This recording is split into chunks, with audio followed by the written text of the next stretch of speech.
All right, good morning. Welcome. Great turnout. Thank you for coming. My name is Muriel Jarvis, and if any of you attended any of the sessions, you'll remember me as the facilitator of the sessions. So thank you for coming here today, where this is our opportunity to tell you what we have heard from you. So you don't have to do any work today. And we're even going to feed you, even though you're not going to do any work. So before we start, I just want to give you a few housekeeping information. Washrooms. The men's washroom is on this level, and you'll see a sign to the right. The ladies' washroom is down the stairs and to the left. If you need to use the elevator to get to the washroom, take the elevator that you came up, and at the bottom of the elevator is a washroom in the arena. So that should make it easier than having to get back in here. So I will go through an agenda of what you can expect for the next 2 hours. We're going to begin with an overview of the project by Carolyn Davies. So she's going to set the stage and remind you what the project was all about and go back to the beginning. Some of you might have attended one session, some of you 2, some of you 3, but this will be a good recap of what the project was about. Then we're going to turn it over to Nicole Whyte. And Nicole is the project manager for this engagement project from Silvermark, which is an organization in Fredericton. And Nicole is going to share with us the results of the project to date. So this is not the final result, and that will be emphasized as we go through, that this is not the last time you're going to hear this. This is what we will call an interim result or report. After Nicole has finished, then we're going to hear from Dr. Andrea Trenholm, who is with St. Thomas University, and Andrea will give us an interim report on the whole research aspect of the project. So I think you'll find everything very interesting. We will have a short break following Andrea's presentation, a short break to use the washroom and get more tea and coffee if you need. And then we're going to come back for a question and answer period. Following the questions and answers, then we will serve you lunch. So before you can eat, you do have to ask a few questions and internalize what you have heard. What's for lunch? Good question, Henry. Lunch today is being provided by Drew Haven, which is a new cafe, if you will, that's just opened in St. Andrews that has fabulous treats and sandwiches and delectables. So that will be served following the question and answer period. Can everyone hear this? Fun. If at some point you cannot hear, just put your hand up and the presenters will then know that they need to either speak a little louder or move the mic or whatever. So without further ado, I will pass it over to Carolyn Davies.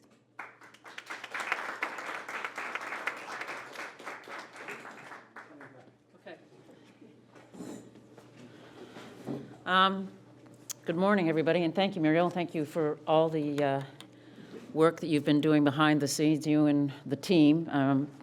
You guys have given us tremendous input, but there's also a lot of work that goes on to get to today. Muriel and I did coordinate colors, just so you know. And if anybody didn't read to the bottom, they didn't read to the bottom of Nicole's email, because that's where it said what the color of the day was. I just wanted to take a couple of minutes on behalf of Leslie LeBon, who unfortunately cannot be here today. She had other commitments, and the board of directors for Passamaquoddy Lodge to outline sort of how this started. In our travels to look at how we could better support people to age in the community and keep people in St. Andrews as part of our development for the new replacement Passamaquoddy Lodge, we were approached by the Department of Social Development to look at doing a project under the Healthy Seniors Pilot Project funds. And what you have been doing is basically what we were hoping to get from the community. Our idea in terms of aging in place was providing options for people who want to stay home, but maybe need the odd social outing, or maybe need to use a therapy pool, or maybe their caregivers need a break, so they have an adult day program. But we didn't know what you guys were going to tell us at the beginning.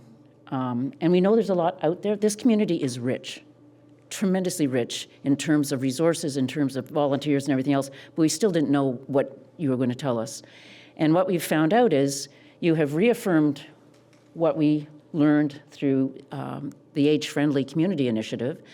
A lot of the feedback we've got from you has given us more ideas as part of the advisory committee to continue working with the town to keep this place as an age-friendly. But what it also did is it informed the space we needed in terms of the new Passamaquoddy Lodge to allocate to support people aging in place. So based on your feedback from July, August, and November, we gave the architects square footage, and that has been incorporated, you know, whether it's going to be 110 feet for an adult day program or it's going to be 6, you know, but we have over 2,500 square feet allocated to support aging in place. What falls into that space is part of this process. So I don't want to take a lot more time. I mean, I could have a whole slideshow, and actually Brad can give my slideshow now. He told me the other day, so I don't have to give it anymore. But I don't want to, you guys need to hear what we've heard from you. And I just want to take this opportunity to say thank you, thank you, thank you. You have given us tremendous input for both age-friendly, and there are age-friendly advisory committee members here, and for Passamaquoddy Lodge Board of Directors as we move forward and get our new complex, which will house a bigger, better daycare, which will provide our elder with the dignity and respect they deserve. And will keep you guys happy in the community because you'll want to come and visit.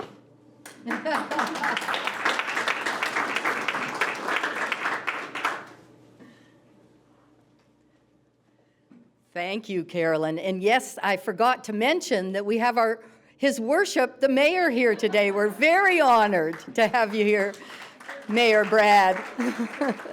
Thank you for coming. I would now like to introduce Nicole Whyte. Nicole has been the project manager for this project, and it's been such a pleasure working with her and with Silvermark out of Fredericton. So she is going to share with us the results. Nicole.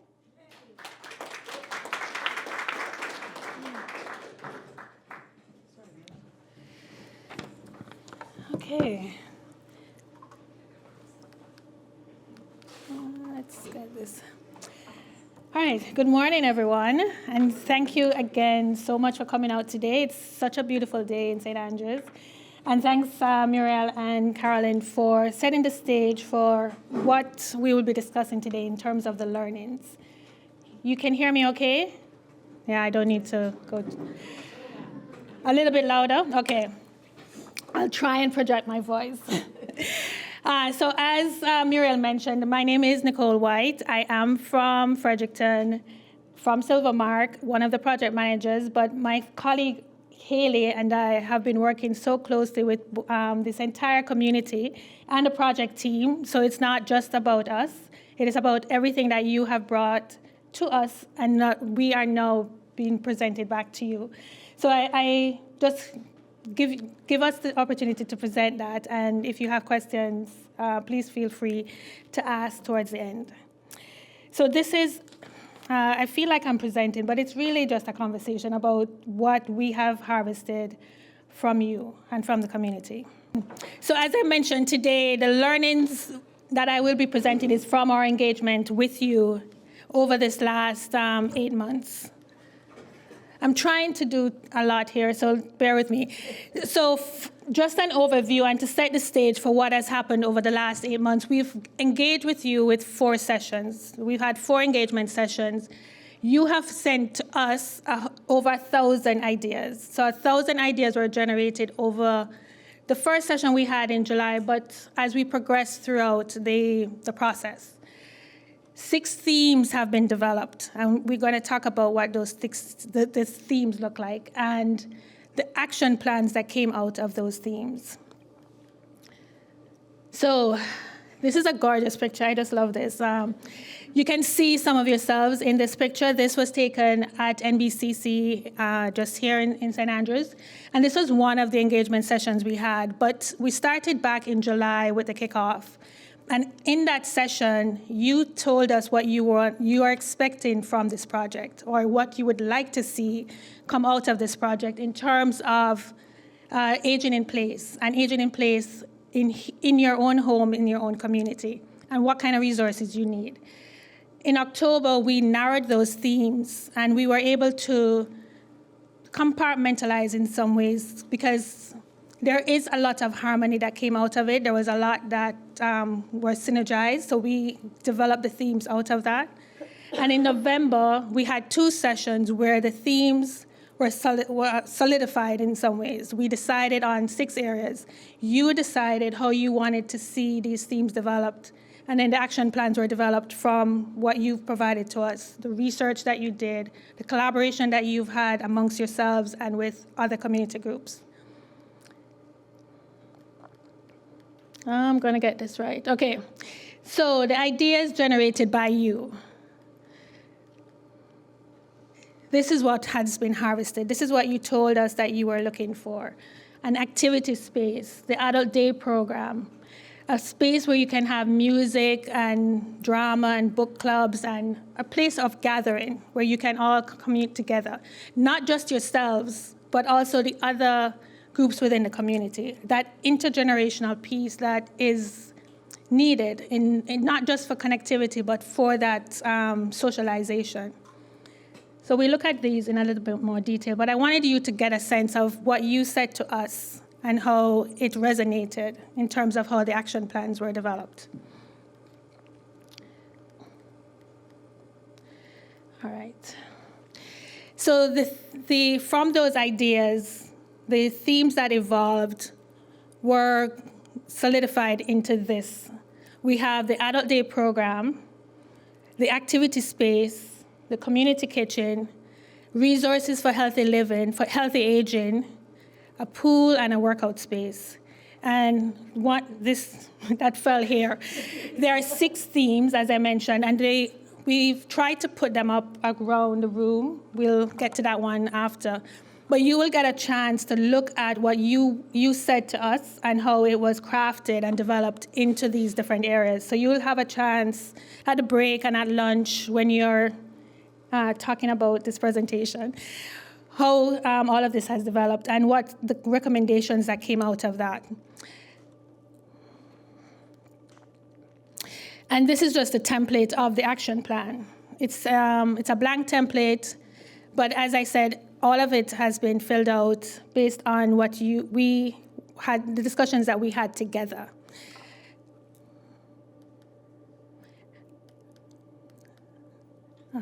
Okay. All right, so we'll start with the adult day program.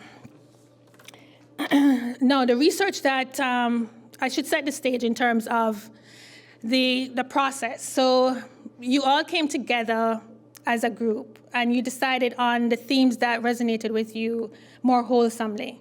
And the groups were formed based on that. So we didn't tell you, okay, you need to be in the adult day program or you need to talk about the activity space. You decided which themes were more important to you as a way of giving you the impetus to look at what is out there, what is currently in your community, what is happening in other communities, and how you can develop those collaborations, those partnerships, the kind of synergy that needs to happen for things to have that longevity. So it's not about forcing anybody to do anything. It was really about you coming together as a community and recognizing what you needed and working together. So with the Adult Day program, there was a lot of research that went into it. The group that was tasked with this one went ahead and spoke with other communities that had Adult Day programs in place and how it was working. So there was a lot of not just research, but understanding of what needs to happen and how that would look within the St. Andrews community. And as I said, it's really more detailed on the action plan, so I'm just giving you an overview, so yeah. Resources for healthy aging. This is a really important one also that came out of the discussions that you had with us. And it's important in terms of not just the resources that you need, but getting the information that is needed in that moment for either yourselves or for a loved one or for somebody that you're acquainted with within the community. Like, how do you access the resources that you need? And what does that look like? Who can you actually partner with? And you'll see as we go through, the Passamaquoddy Lodge comes up time and time again as a resource, a really good resource to be able to access not just information, but some of these resources. So you'll see that as we go through.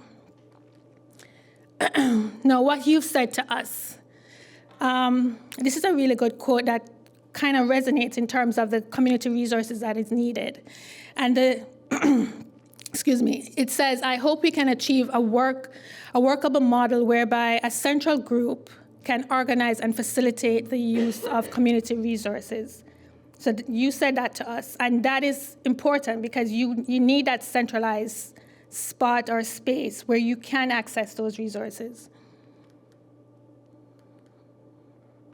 An activity space, right? And this is just one of the activities that you're thinking of.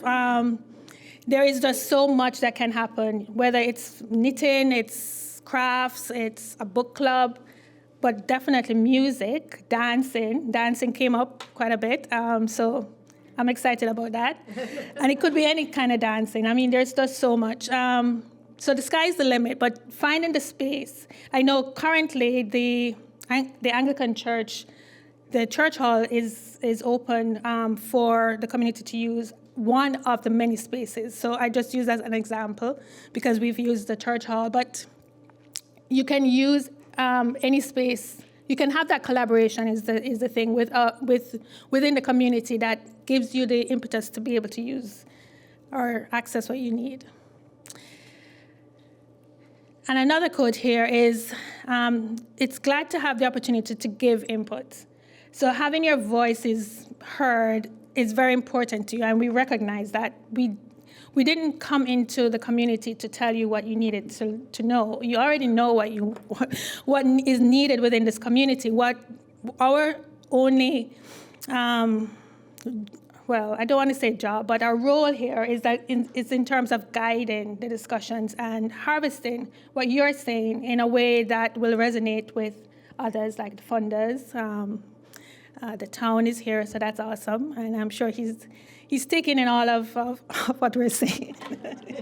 But it's the kind of harmony that we recognize as we're going through this process with you in terms of how you can pull on what you currently have, but still being able to access what is available to you. Because sometimes you don't know what you don't know, but I find working with you guys have been such a blessing because you are such an engaging group. It doesn't happen very often, but it's really good to see.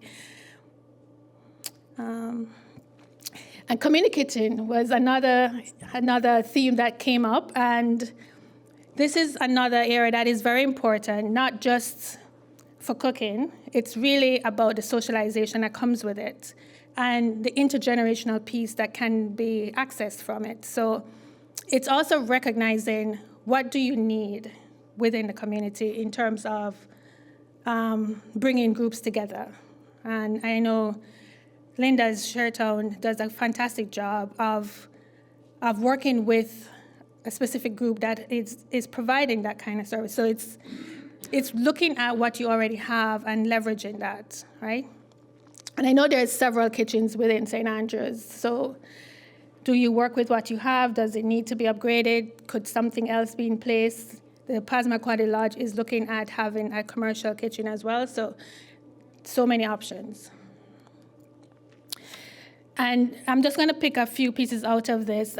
Is the realization of a community space that will benefit the health and well-being of the senior population and the community as a whole. So it's not just about the aging, because we're all aging, it's about pulling together everyone within the community. A workout space, I love this. Yoga is such a good workout for all ages. So one of the other themes is obviously having a space where you can engage in activity that is, it's good for everybody, really, but designated mostly for the aging population. So that's important. And the pool. Now, the pool here is not just about having a pool, because there are several pools in St. Andrews. It's about the therapy aspect, the therapeutic aspect of it, and being able to use it in a way, if somebody has had an accident or needs to have physical therapy, that kind of thing, is having the accessibility for that. So those are the themes that came out of the engagement sessions that we've had with you over the last 8 months. And as we wrap up this section, this person put it so nicely, the Passamaquoddy Lodge has to work. So keep on it until it's done. I'm sure. Right? Yeah. So the recommendations, and there's been quite a few. What we decided to do is to synergize the ones that made sense, because there was a lot of commonalities in terms of the collaboration piece and the partnership. So working with the Age-Friendly Committee, CMHA, Canadian Mental Health Association, Ability New Brunswick, the Alzheimer's Association, Horizon Health, Red Cross, urban-rural rides in terms of a community transport, the Passamaquoddy Lodge, and the Passamaquoddy Children's Center, which is a new initiative that I think it's awesome to have that builds on intergenerational piece that I keep talking about. It is so important because you need to have that connectivity for that longevity. And of course, the town of St. Andrews, very important to have these partnerships and to build on them. The partnerships are already in place, but how do we harness that? How do we elevate it, leverage it, use it so that we are building on continuing this work? Because it's not going to end here. I know it's not going to end here. So how do we keep that going? And then in terms of reviewing current space options, so we've talked about what's currently in place. You know what's in place and how you can collaborate with that. So continuing to have those collaborations is key. Not working in isolation, but working as a group, as you've already been doing. Continuing to do the research and looking to gain insights from local experts. And I spoke about that earlier in terms of the Adult Day program, is looking at how you can bring something like that in place. Because there are rules and regulations about Adult Day programs that you have to bear in mind when you're setting one up. But the information is there, right? Other communities are already doing it. It's not, you don't have to reinvent the wheel, is what I'm saying. And you don't have to start from scratch. You can access the information that's already there and work with people who have already done it, right? So you have that experience and that expertise. And then creating a plan for funding, which is always important. Because there is funding, is how to be able to access the funding, and working with the lodge, who's very good at doing that, it's a non-starter. It's obviously something that I'm sure you'll already been thinking of. And then we go to the community asset map, and this is so important. There is a blown up one at the back, which you can look at the break. But essentially, what we have added here is everything that you've told us in terms of what's currently available and what you could be leveraging, right? So the town, that's the town's crest, is in the middle. And the town the town of St. Andrews obviously is important. When I say the town, I'm talking the municipalities specifically, but you already know that in terms of how you work very cohesively together. But each theme is built out, and under each theme, there is that collaboration. And I could speak to, I have to stay by the mic, sorry. Let me see. So with the pool, the St. Andrews Inn and Suites and the Algonquin both have pools. We know that. They could potentially be available, but for what you actually need, the Passamaquoddy Lodge is already thinking of building one. But in the interim, how can you use what's available for what you actually need? So there would be that kind of collaboration that would need to happen. Bearing in mind that, yes, I know that there are hotels and they have guests and all of that, but in the off-season, there is that potential to still be able to use the pool in a way that would make sense for exercise or just to use the pool, really, right? So that's just one of the areas. The other themes do have other touch points, and this is meant to show you what you have existing, what you can use. You don't need to necessarily look for something bright and shiny. You can use what is currently in place and build on it, right?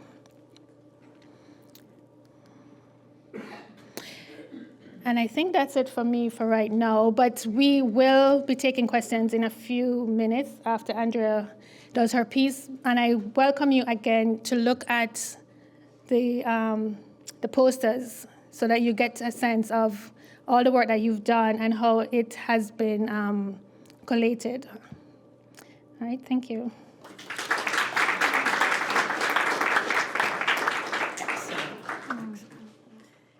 Thank you so much, Nicole. Yes, and as she said, there will be an opportunity for question and answers after the break. So there are pads of paper and pencils or pens on the table. If you're thinking of questions and don't want to forget it, jot it down so that you can ask when we come back after the break.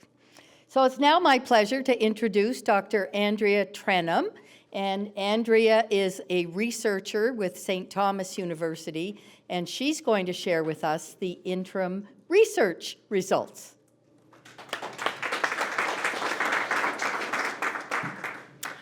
Hi, everyone, and thank you for the intro, Muriel, and thank you so much, Nicole, for just a big rundown of everything that we've done through all of the community engagement events that we've had, the 4 so far. This is now the 5th one.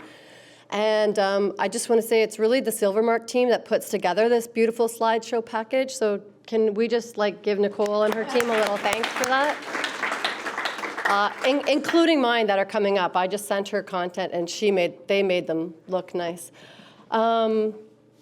So from the beginning of this project, we've kind of had 2 simultaneous arms happening. One has been the community engagement project, which a ton of work has been done, and we've gotten all those 6 themes out of them to create these action plans. That's been done entirely with everyone's collaboration that have come out to the events, and a lot of data was harnessed at the events themselves from that. We also had attendee satisfaction surveys that many people filled out, hard copies of. Some did them online afterwards at the events themselves. But at the same time, we've also had a research arm. And the research arm is because we also have to evaluate our own project. So it's like the process of the engagement. How did you find becoming involved? What was it like? What were you hoping for by being involved? Those kind of questions. That's sort of one piece of it. I'll just come. It's a brand new remote, and sometimes the brand new ones don't work as good as the old or tried and trues, right? We also had an online survey. So this was different than the satisfaction surveys that were just short and sweet, 1 page at the events themselves. The online survey that many of you did answer, we also had hard copies of it for people that just prefer to do it paper and pencil. You can see today, I still have paper with pen, notes to guide me through this. So I'm still one of those people too. The surveys were a little bit different because what they were really assessing was what was the impact of being involved on people as individuals. So it asked questions about your tendencies towards civic engagement, your knowledge about or perspectives of social capital in the region, in the town, as well as the region, and also questions about wellness, some specific, some more general. That's really a brief breakdown about the surveys. I'm not going to go into results from the first round of surveys because what we're looking for there is change over time. So once we administered the second round of surveys, so anyone that was in this 27 individuals that answered that will be sent a link following this event, not necessarily immediately following the event. So don't go home in 1 hour and think you should already have the link. I have to get back to Fredericton. But you will be sent the online link. But I also, if anyone wants a hard copy, I've brought the hard copies here today. I have them in this nice big MacBook Pro, but it's not a new computer, it's the surveys. So you could also take a hard copy. We have pre-addressed and pre-stamped envelopes so that it's easy to fill it in and just drop them in the mail to us. All that said, I'm not going to say much more about the surveys because it's really going to be after we get the second round done that we'll see if there's any change on those 4 scales that I mentioned, and hopefully we'll be able to report that back to you at the very end of the project. So even though the important thing in thinking about the research side of this project is that even though the community engagement part is starting to wrap up, like this is really sort of, we're already now presenting back to you everything we've heard, and it's the 5th event. The research is halfway through because we did sort of baseline interviews and surveys, and then we're just going to start to do those again now. So some of you that were involved with interviews with our peer researchers, which I just want to pause for a second. Can the group of peer researchers just stand up for a moment in the room? Because we had 7 remarkable individuals who were peer researchers.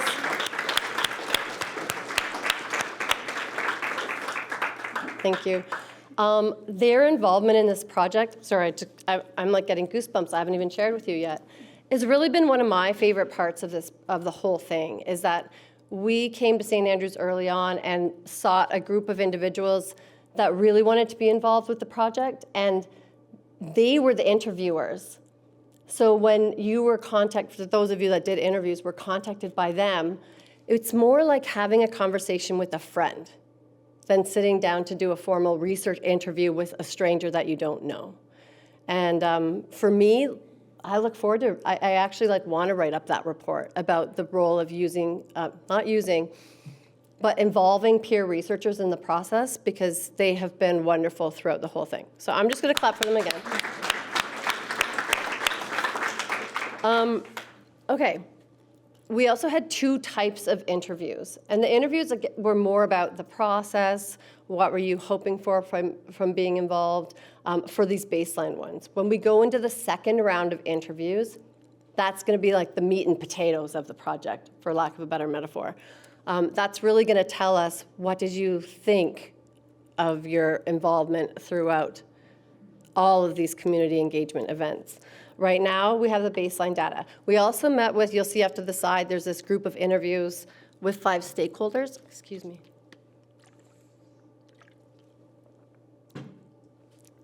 Does anyone else have that problem with dry mouth and then you just can't talk anymore? Sorry.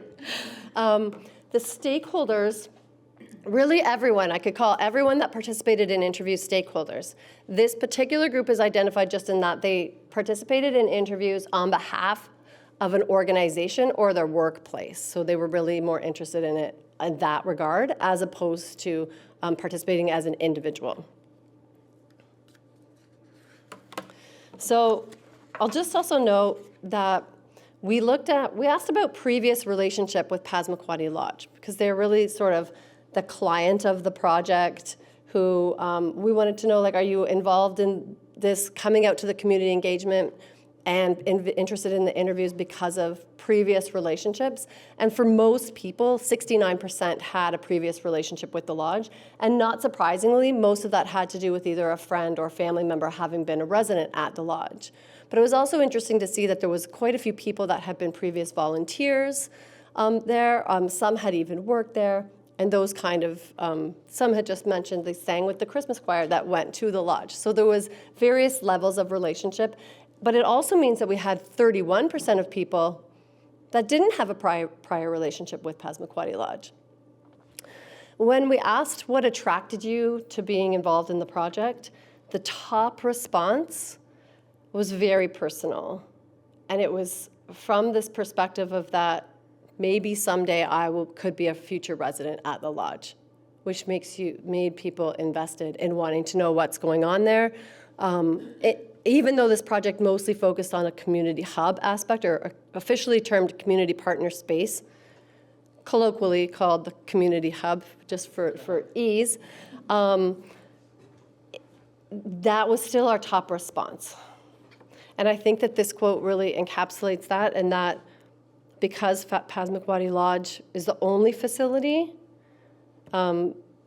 as people go into long-term care in this area, and that there's no in-between. And I'm going to touch on that part on the next slide, because that comes back up, that this person felt that they see themselves as becoming a future resident.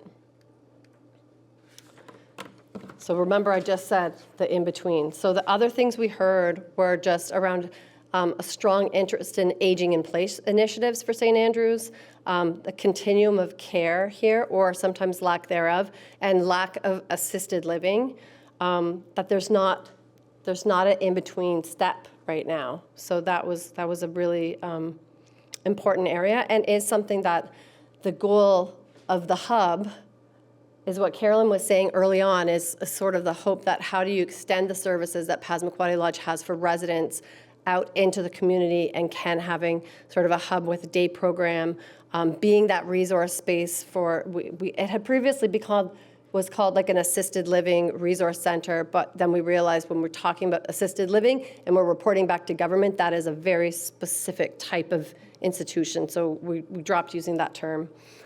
And another major interest was just around this hub itself, and that it being a site of connection, where maybe I know that there's so many of you, like the Spindrifters group has been really wonderful to hear about and learn about from hearing people in the interviews to our peer researchers, and Muriel herself, of course, already brings so many people out to that, but there's still some people saying that the hub might make the aging journey a little less lonely and a little less isolated and more family-like.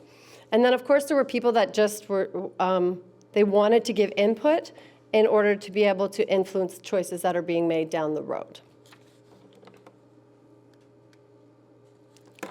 We also asked, what are you hoping for by being involved in the project? So it's a little bit different than what first attracted you into it, but it's like, what do you want to see come out of this? And not surprisingly, the most common response was really around plans itself for this community partner space and being able to make a difference in that, in terms of, that it actually can come to fruition, right? We have heard times throughout this about, like, are we just creating another report? Are we just making plans? Or how do we actually make this come to fruition? So that is something that we've heard. It's been continuously brought back.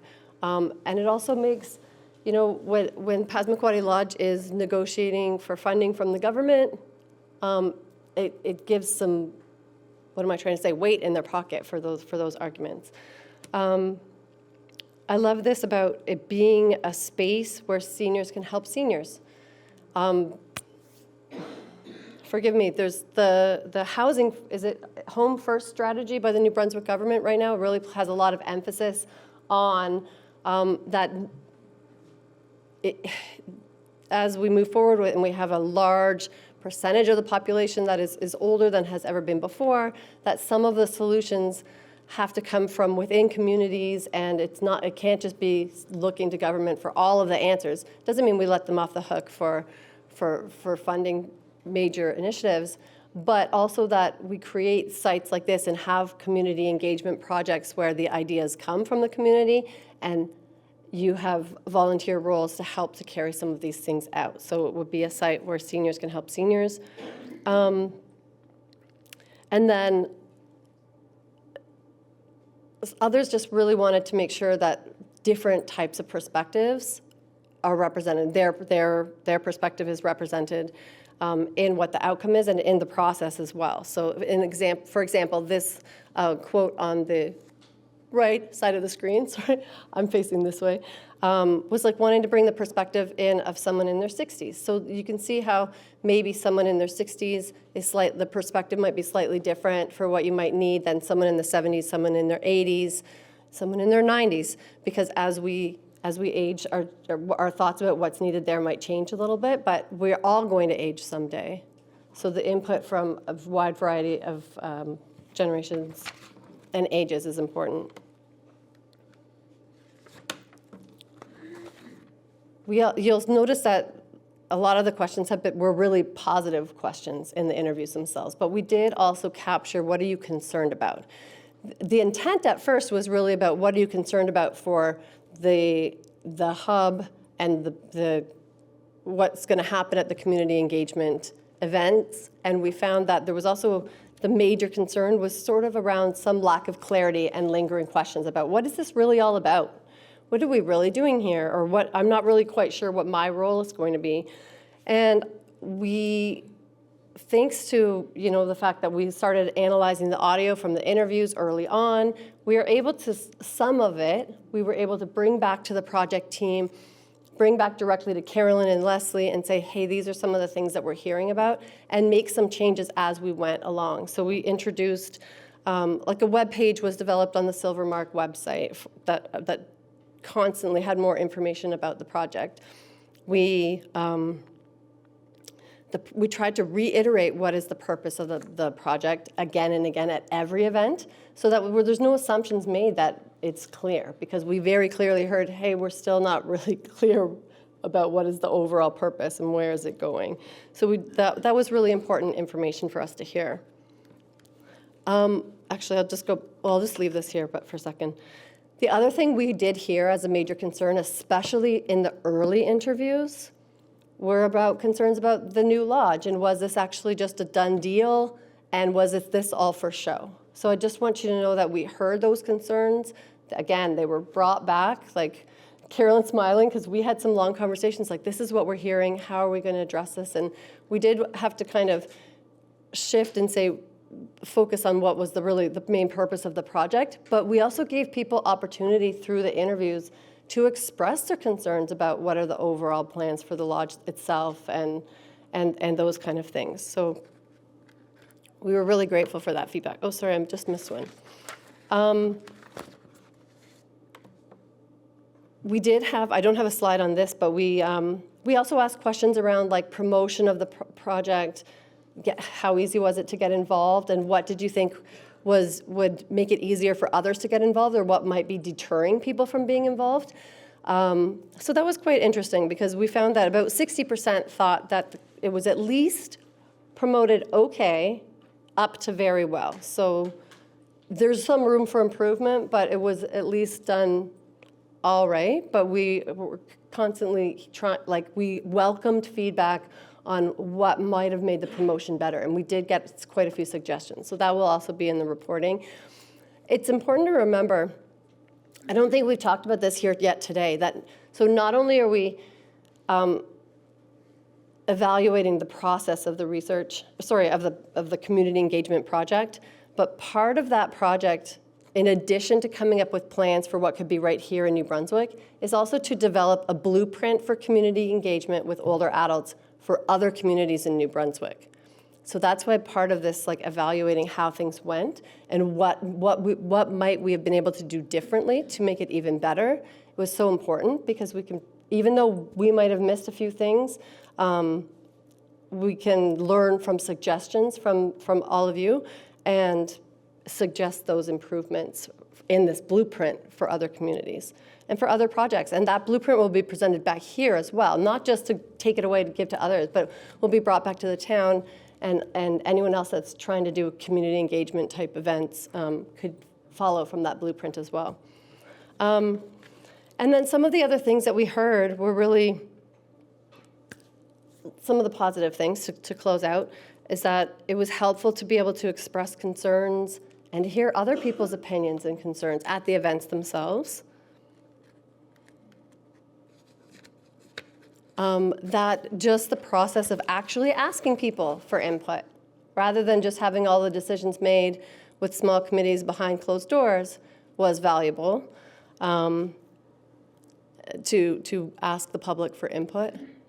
And lastly, this was one of my, I like this one too, because this was exciting for us as a project team and for my research team. It was exciting to like go through all of this, and so just to hear that some of that excitement was shared amongst participants was really great, with the caveat that, but now it needs to get done. Here, here. Right? So I think that's it for me. Have a break.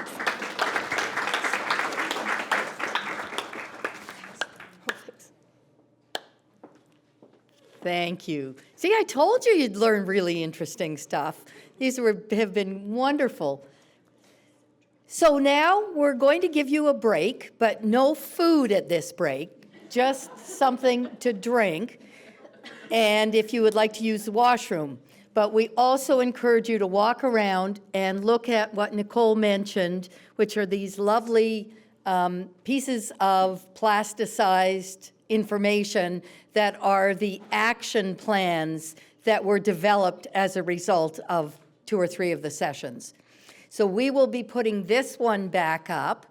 So walk around, look, get yourself something else to drink, use the washroom, and then come back in 10 to 15 minutes, and we will have questions and answers, and then we will have lunch. Okay. Thank you.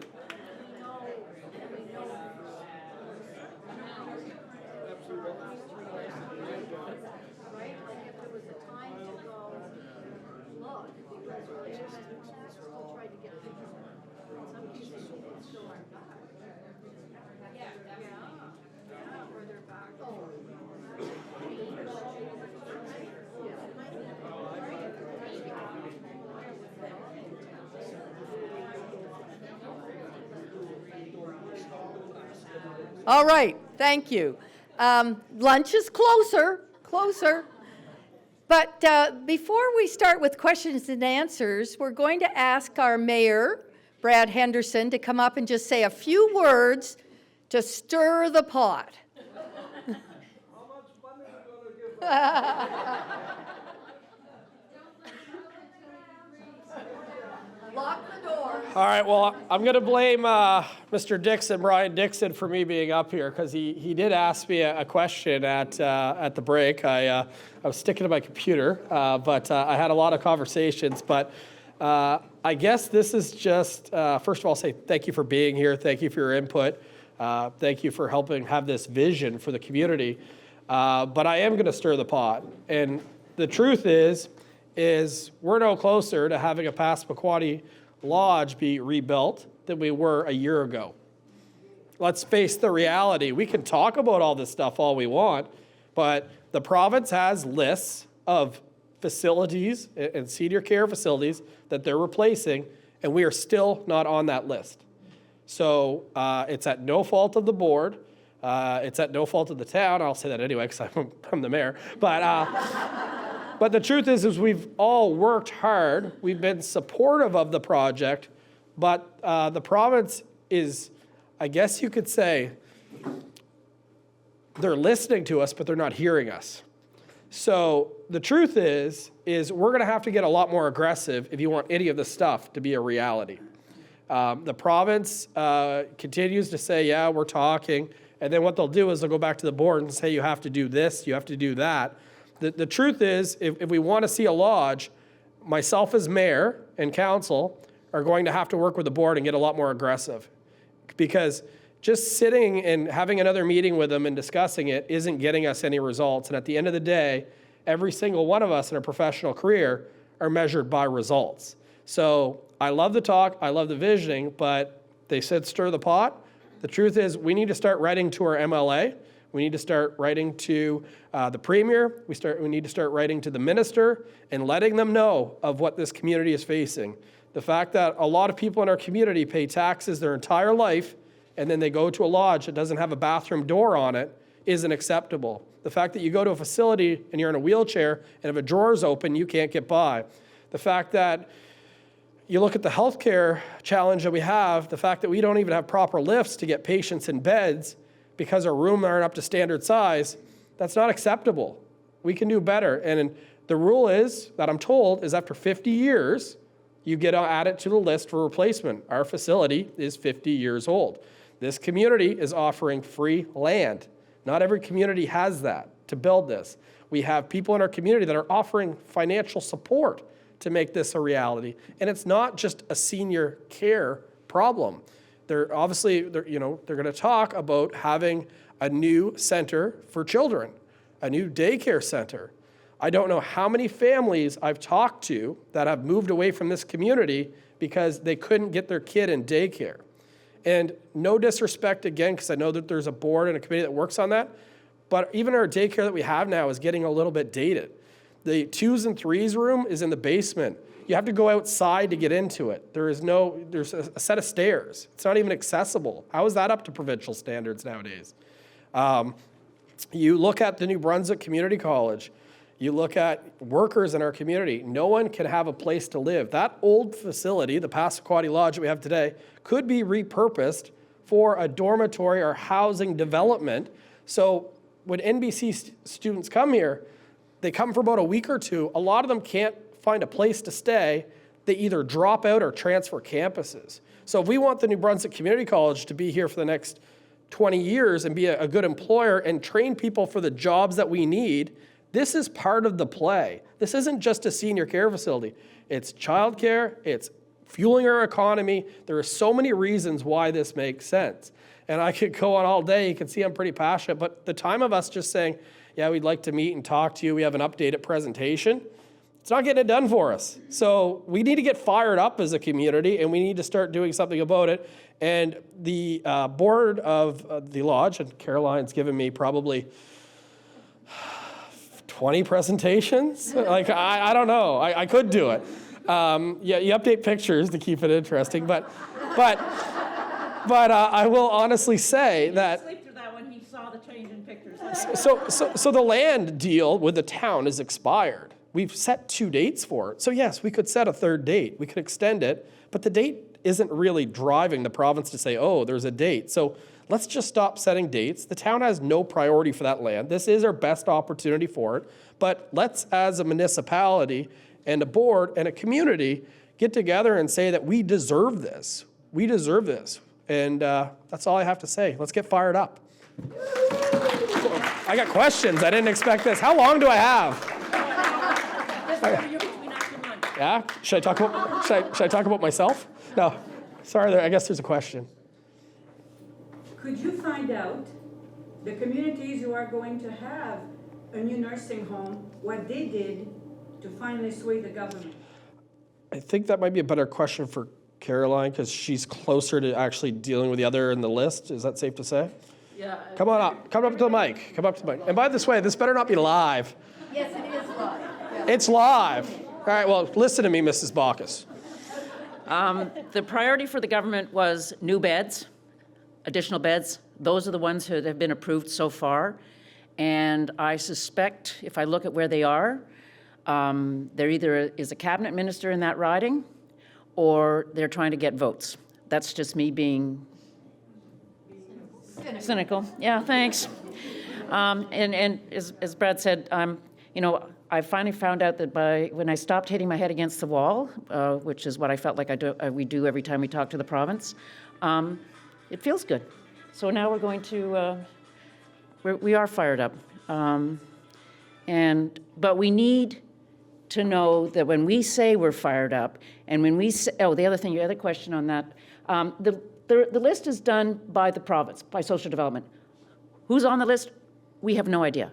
Where we are on the list, we have no idea. And nor do the other nursing homes. So some of the other nursing homes, I believe they say are in worse shape than ours, and unfortunately, our building looks good from the outside. It's got brick exterior. It's got a relatively new roof. The fact that we have to put in a new ventilation system, which might require us to redo the roof, or raise the roof, doesn't seem to bother people. Why would you invest in a building that does not, as Brad says, meet the needs of the people who deserve a better life than they have right now? And that is nothing against the staff of the lodge. The only reason that lodge is going as well as it is because of the staff that make the life bearable for those people. But, so we will get a new lodge. We will get it sooner than the province in their, wherever their list is, thinks that we are going to get it, because we have this community wanting this. We have the tremendous support of town and council. This will happen. It just might embarrass a few people on the way there. Sucks to be them. Hi, can you set up a template for us, a letter that could be sent out, that we would sign to give to government and to sign to send to government? Well, since Mr. Dixon got me up here, he was my English teacher, so might have to call him in for that one. I think that is something that we could easily set up, and I can work with Caroline to have that done, and then we can start with all of our contacts setting it out. Wow, this is really engaging. If only council was this engaging. Just to be clear, Carolyn said that we don't know where we're on the list. You said we're not on the list. Nobody's ever seen the list. Okay, you don't see the list. You don't know whether we're there or not. We're on the list of 50-year-old nursing homes, we're not on this year's list or probably next year's list or the next. And is that with the public, the one that they're, must be a public one they're working on now? No, that's the problem. They keep raising this list and nobody's seen the list, nobody. I personally, as mayor, and I think the board, I have had no confirmation that the province is serious about doing this project. They might say, hey, go here, go there, but there's, hey, if you do this, we'll go ahead. There's none of that, right? So there's nothing. It's like, hey, we're talking, this minister sees the value in this project, but like, that's all we're getting. Like, it's been how long? Yeah, so. When the present lodge was built, what percentage of the money was raised in the community? I know the Rotary Club and St. Stephen's contributed to it. What percentage, and does the government now expect every community to raise private money for nursing homes? It's hard to say. I know that they made an announcement in our wellness center. They used it as a signature wellness center in the province, but we as a community and with the help of the Dunn Foundation did that ourselves. So this one we can't do by ourselves. We need them to help us. And you can argue responsibility, but I always look at, we can point our finger saying, we need these people to do this, we need these people to do that. But when it comes to the wellness center, if we don't take the leadership position, it wouldn't have been done. When it comes to housing, we could get criticized about how aggressive we've been with housing. But if we ourselves don't do it, then it doesn't get done. But this is a project that we actually need the province to actually get involved with and make a reality. We can't do this one ourselves. Well, they've changed the financial model, and so now we have to find the money. We have to negotiate a per diem, which is how we would pay the loan, and that's part of the negotiation with the province. The province doesn't want to have to raise our per diem. That's their start point for negotiating. Like, my response to that is, if we built a nursing home to the 2015 to 2015 pre-COVID provincial standards, our facility would be over 60,000 square feet. We currently have 25,000 square feet. So you can do the math. The facility doesn't meet the needs, so it's going to be bigger, and the per diem is going to have to go up. So, When you say we have to raise the money, you're talking about 100% of the money? Yep. So what's preventing that from going forward? The government's not, where does the government fit in? They are the ones who issue the licenses, and so if they decide that they're not going to transfer the license from the current Passamaquoddy Lodge to the new replacement lodge, we will have built a facility that we can't pay for. Carolyn, I think you need to explain that it's the per diem that is the real sticking point.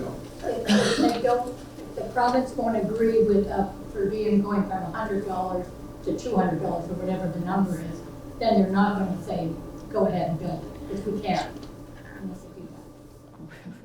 That's a bit of a false economy if you're going to have to put $5 million into the current building just to bring it up to the engineering studies that were done in Ann, 2012, 2015? You know, yes, you're right. It is, the per diem is the sticking point. We are at the low end of the per diem scale. There are other nursing homes, although we're not supposed to know what other nursing homes get as a per diem, who are almost double what we're getting. So. Is the per diem indexed? What do you mean by indexed? Based on inflation, do you get an annual increase based on? It's any changes to collective agreements, any changes in the cost of living, or the price of food, that would be factored in to the per diem without having to renegotiate it. If you all of a sudden realize that you needed to replace all your windows, that would not be part of the per diem. You'd have to find the money for that. Would it help to increase PR efforts and articles in newspapers, more things on social media, more just general media coverage on the news, just talking it up? So one of the things, and this is not my area of expertise, and I don't think the Development Committee has really sort of focused on how we would do it, is we need probably a communication marketing strategy. Because if you're going to start that, you don't start today with Article A and then drop it, and then all of a sudden a month later go, oh shoot, maybe I should have followed up on that. And we need somebody to take the lead on that. As I said, that is not my area of expertise. Could we do it? We could, Anne, I guess, if we really wanted to, but they're rebelling right now at the number of meetings we have, so I don't think I better ask for another meeting this week. So we've asked somebody to help us on that. If anybody in this room has expertise in that and wants to help, everybody knows where to reach me. I have no idea. Was marketing for Connors. There you go. Can you just clarify in terms of the per diem? So that information is not public information? Correct. Can we not access that through rate information? So you're saying that there's not a standardized per diem across the province. So what the nursing home in Graham and Ann, which is a relatively new nursing home, what they were able to negotiate for a per diem is not accessible. That's not accessible information to us. Correct. Why is that? Yeah, What are they why is hiding? that? Beats me. Sorry, Linda. My mother was in a nursing home before she passed away, and of course we got a letter that said the cost of her care. Is that cost of care per person the per diem that the facility gets? Sorry, Anne is the one she's our president of our board, and she's the one who seems to know a little bit more of the cost of care. I'm not sure because I'm not, depending on what it actually is, there are multiple parts that make up the per diem. It's a very confusing formula. It's cost of care, it's cost of accommodations, the rent, basically, and a lot of it is subsidized by government. Some of it is subsidized for everybody. And most of it is subsidized for a lot of people. But yeah, nursing home care is very expensive. Basically, it ranges from about, the per diems that we've heard range from, and I don't think there's anything not public about this, it's certainly known in the industry, from about $235 to about 400, maybe more than 400 a day. That's peanuts. Uh, Of that, an individual pays a maximum of $113 a day, $113. So that means the letter that we got when Mom entered didn't anywhere near cover No, the cost. no. So every resident or their family pays portion of it, and the per diem is what the government pays to support. So as Ann said, so if you say your only source of income is old age security and you can't afford the whatever it is per month or per day, you get more, the government pays more to support you in staying in nursing. Cost to the nursing home that isn't even covered in what the community. Yeah. So for somebody who has the financial stuff but needs to be in the nursing home, how much are they charged per diem? I mean, according to what Anne has said, she said up to about, you said $200? a day? Well, the maximum that an individual will pay is 113. Which, 113 or 114. that's so little.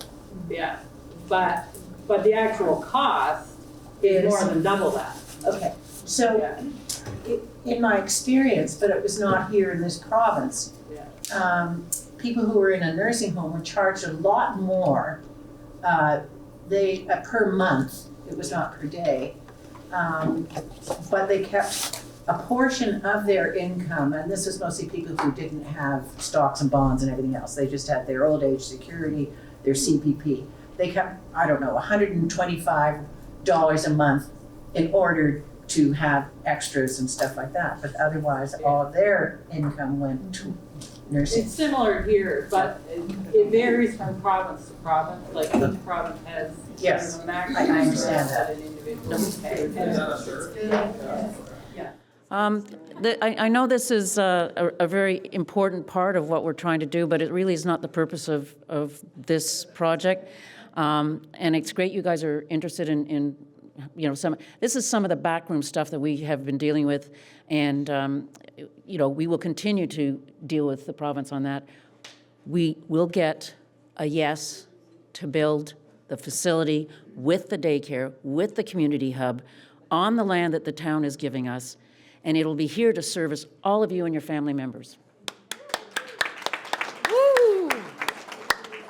So what I'm hearing is that there will be a template letter go out to each and every one of you, and addresses, information as to where to send those letters, because I think it's more impactful when they get 100 letters as opposed to one letter with 100 signatures.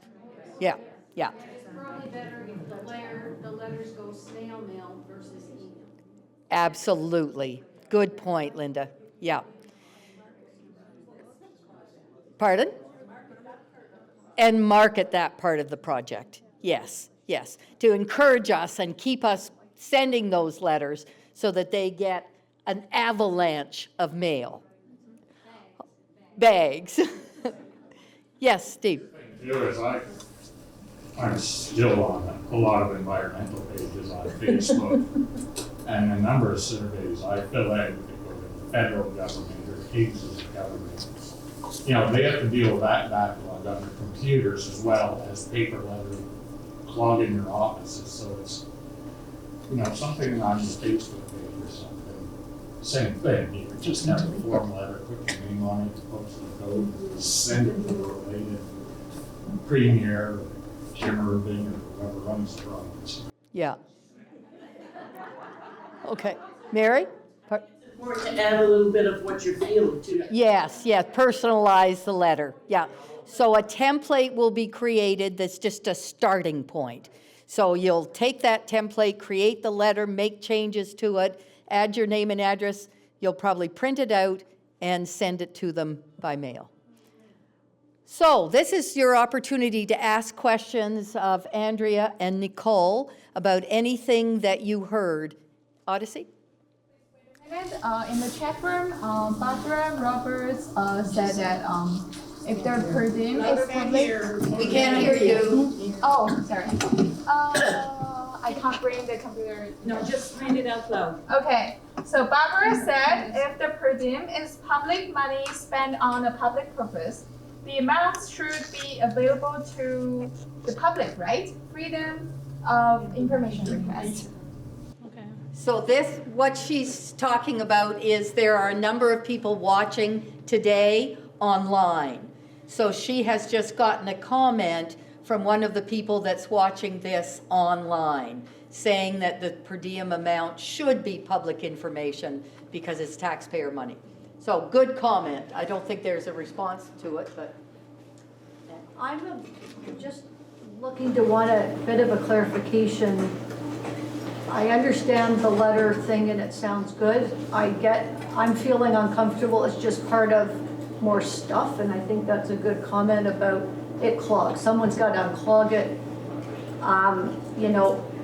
Figuratively, we're just still walking in front of someone and jumping up and down. Is it the right person we're jumping up and down in front? But fundamentally, what is the one or X number of obstacles that take this from great information to, you know, breaking ground? Like, what is it that has to happen? Like, we can't see the list, we don't know if we're on the list. Okay, but what is it we can do so that we can break ground and focus on that? Because I think more and more information still, to me, is making me feel less, it makes me feel less engaged, to be fair, because I just hear more of the same. It's great information, we know that. I think for me, the focus is, then we're now on a get done road. So the question is, for the ones online, is how do we get from just talking about it to getting it done? And just before Carolyn responds to that, the action plans that you developed speaks to how the process will unfold. You have brought together your research and how to synthesize moving forward with these themes. So the work is already there. And just as a point, you will get copies of all of this that has been displayed around the room. I will send that out to you electronically so you have it, and you can use that information that you've already harvested to take a lot of the action forward. They are action plans for a reason. They're not meant to be sitting on a shelf or in somebody's mailbox. It's about taking action and moving these initiatives forward from your perspective. So everything that you're saying here today is fantastic, but it's also, the onus is on you to also move it forward, right? Yep. And we'll get back to moving it forward in a minute.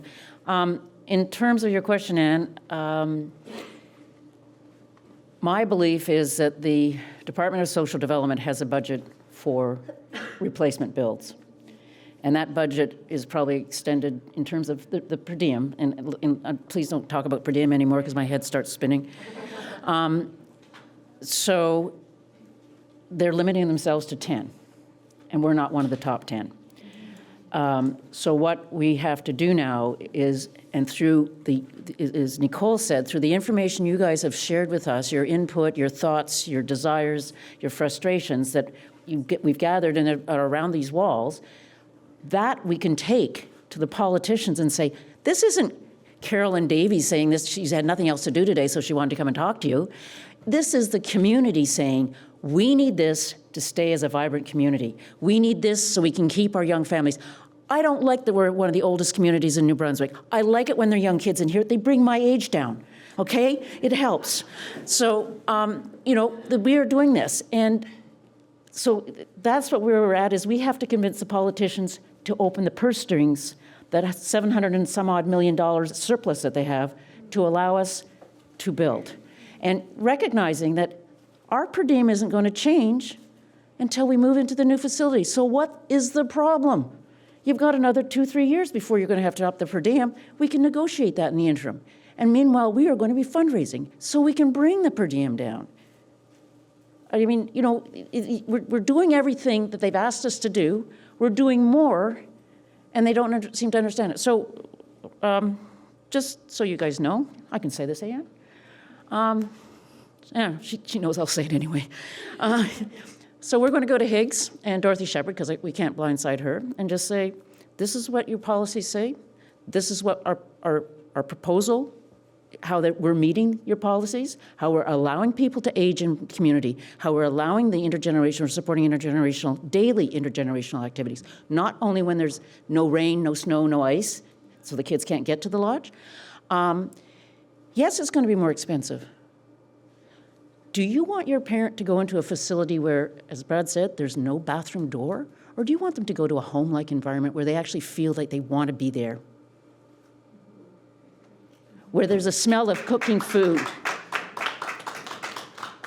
You stimulate their appetites, both intellectually and actual. And, so I got off track. I started talking about food. So we just have to make them put us number 11 or number 12. I don't care. And they also throw out in our face, they say, Well, if you get something like that, everybody else is going to want one. They can raise their own money. And maybe they don't need a new daycare. And maybe they already have a facility that provides support to aging in place. And maybe they don't want an adult day program. But they understand the process that we went through, and they can use that template to figure out what they need. Yes, Annette? So just to go back to what Nicole was saying, I think one of the ways that we can continue to shine light on this is to move these action plans into an operational plan so that we stay engaged as a community and we push forward on the things as all of this other work is going on. But what it says to the larger province, this community isn't going to stop. Look at all the other things that we have continued to achieve, the goals that we've been able to achieve while we continue to put pressure on government to get the green light for our facility.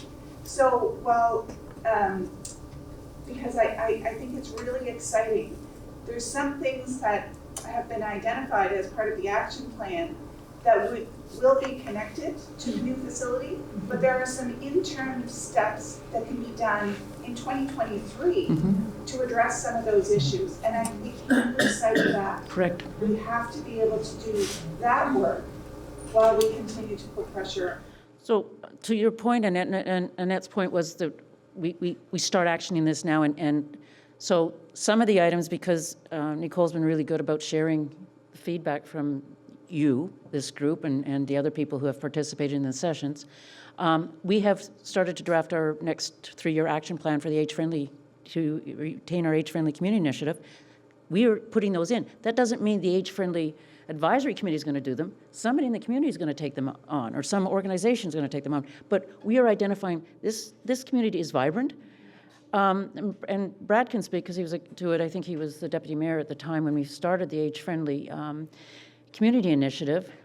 But when people started taking responsibility for some of the ideas that came out of that process and seeing them into fruition, they weren't on the town to do. They weren't on Passamaquoddy Lodge to do. They were people in the community did stuff. And we're now going to have exercise park where the equipment is suitable for seniors. People took those on. That's what convinced the town to give us money every year as an advisory committee to continue moving forward on age friendly. That's what we hope comes out of this. And I can make my announcement now. Yes, my public service announcement. As some of you may know, I'm double-hatted. I also Leslie and I co-chair the Age Friendly Advisory Committee. And we are looking for some new members. So if any of you feel passionate about following through on some of these initiatives that have been identified, I can tell you, if somebody's passionate about the adult day program, that's great. We are looking at that as being incorporated in the complex that will house the new Passamaquoddy Lodge, but input's good. That doesn't have to necessarily be an age-friendly one. But if you're passionate about having that activity center, or you want to see that community kitchen up and running now, perfect. And if you want to put your name, you have to submit it to Paul Knopper at Town Hall, because the council has to approve names that go forward onto the advisory committee. But we are looking for some new ones. We just recruited, some of the committee members are here. They don't know that we've just recruited 2. So, it's great. I just have a question, so you don't need to leave. Oh. No, stay with me.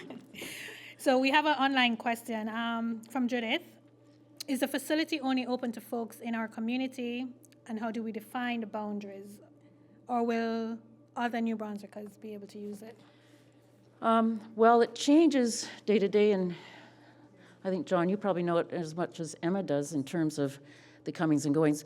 We have people in the lodge who are from St. Andrews, from St. Stephen, St. George, Blacks, Fredericton, St. John. We had a family move here from Nova Scotia, and one of the things they were looking at before they moved here was could they put their mother into Passamaquoddy Lodge. So we're not restricted just to the St. Andrews or the new St. Andrews area. I guess I can't use Shamcook anymore, eh? No, we do reach the broader community.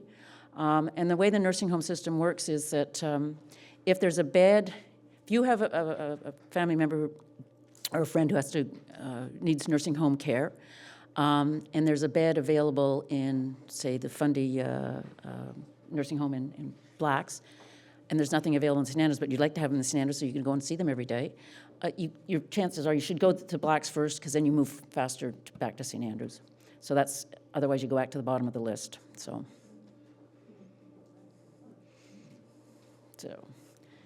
No more questions. Yeah.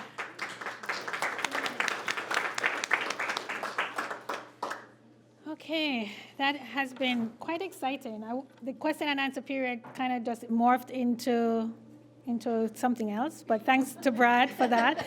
I do appreciate it because I like to hear the feedback, and the project team does as well. Does anybody have any other questions regarding what has already been harvested, what we've brought together? I think we've exhausted the lodge, but... I have one question, because things have changed since we initially did that, where St. Andrews has expanded. So I'm wondering if the action plan should include transportation to try and incorporate the people in the outer areas to come in. Actually, the transportation did come up a few times, and one of the recommendations is to collaborate with Urban Rural Rides. They weren't able to be here today, but they have been quite instrumental in looking at expanding transportation within rural areas. So that is another collaboration that can happen, but it didn't. It has to be hit on the action plan. Yeah, it's not. Sorry. What about within town? Within town? Okay. As well. To encompass all of St. Yes, Andrews. yeah. Yeah. Especially people who can't walk or. And who can't rely on friends or family to get them to where they need to go. So that is definitely going to come out more in the recommendations, but it is, I know it was flagged a few times, and it is a huge concern in terms of getting that kind of mobility to get to different activities. It's not a theme by itself, but it's definitely on the community asset map as one of the collaborations. It's also one of the criteria for H17. Okay. We can maybe extrapolate some of those. And incorporate it. So Carolyn just provided feedback that it is part of the age-friendly committee overall strategy, so that can be incorporated into what is currently happening. So it won't get lost, is what I'm saying. Like, it will not get shifted off to the side. But a good point. Thank you for that. Hi. Something else that I noticed on the church when I was going through and reading them and being involved with the interviews and being at the meetings, that doesn't seem to be showing up is affordability. Because we do have a pool, but it's not affordable. There is fitness, but it's not affordable. Transportation, but don't have, it's not available, it's, and it's not affordable. That aspect of it for almost all of them that we brought up is affordability. So I just didn't want that.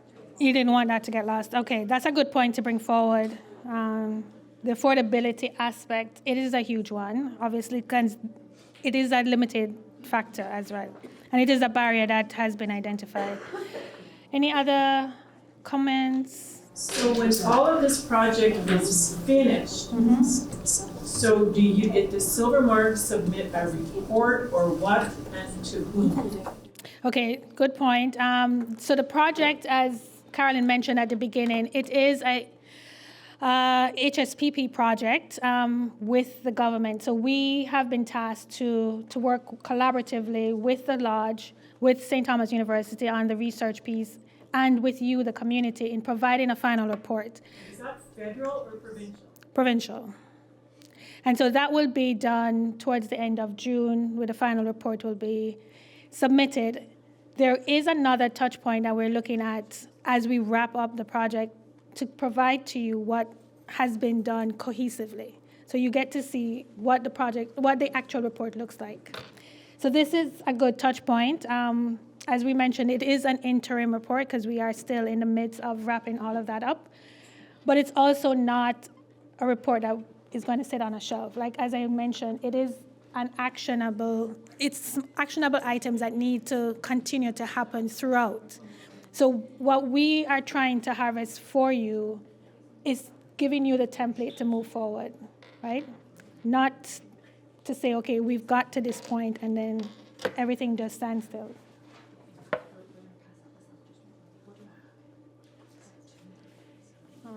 Okay. So Barbara online has provided another question, and it has to do with negotiating a rate from the Algonquin, a lower rate in terms of using the pool, and especially in the off-season. I did mention that earlier. Did somebody just respond? No? Okay. I know when the group that had the pool theme had reached out to the Algonquin and St. Andrews Inn and Suites to have that kind of discussion. I would encourage that to continue. I don't have a definitive answer for this, but I know there was discussions during that research process of having some kind of accommodation for the community to use the pool as it's. I remember we discussed that it didn't wasn't effective for an individual just to go out and do that, but if they could have the support or some documentation that we're doing this as part of the community development stuff, then that would be a way to go. That was the suggestion at the time. Okay. So maybe the age-friendly committee interfacing with the So just to respond, the group that approached the Algonquin they've indicated that there would be an appetite for that, but it needed to be more of a cohesive discussion, not on an individual basis. So if something can be negotiated through either the age-friendly committee or even with another group, because I know you have several groups, you have the Spindrifters and you have other things happening, then it's in their best interest to have more of that connectivity. And I think in terms of usage, numbers, so the numbers are not just on a one-off, but you have a group that is being able to use it. So thanks for that, Gary. Did we have any other questions? Nicole, do you want to speak to that slide? Is that it? Yeah. I just wanted to make sure there are no other questions before we wrap up. So I guess we are at the end. We're almost at 1. We're at 10 to. I just want to thank you again for coming out in person and our friends online. I know it's been a long haul. 8 months is quite a feat, but it's very encouraging to see how engaged you have been throughout the process and to want to see where things are going at this point. So for you to be here in person, that's a huge demonstration of how engaged you are throughout. So thank you for that. Thank you, Mayor Brad, for coming out. And I also want to say a huge thanks to the project team. So a few of you know who is on the project team. They work a lot behind the scenes. So we have Haley, who works with me closely at Silvermark. Emma and Roseanne are through the Passamaquoddy Lodge. And of course, Andrea and Muriel, who you've already heard from. But nothing can happen in isolation. Nothing can happen by ourselves. We all have to work together to get things moving. And so I'm hopeful that this is just another touch point throughout the process, that we will keep moving the needle then, because you have to move the needle forward for anything to change, right? Thank you. Oh, and before we go, sorry, so the next steps, because we're still continuing the research, as Andrea talked about. We're only at the midpoint. There is another layer of research that needs to happen. And the community collaborations need to continue, as I just mentioned. They have to continue. That's the only way we're going to get to where we need to be. And the final report will be provided towards the end of June. In the interim, I will send out PDF copies of the action plan, so you have them. They are your action plans, they're not mine, so you have full rights to them, and the community asset map. So we'll send those out. All right, thank you.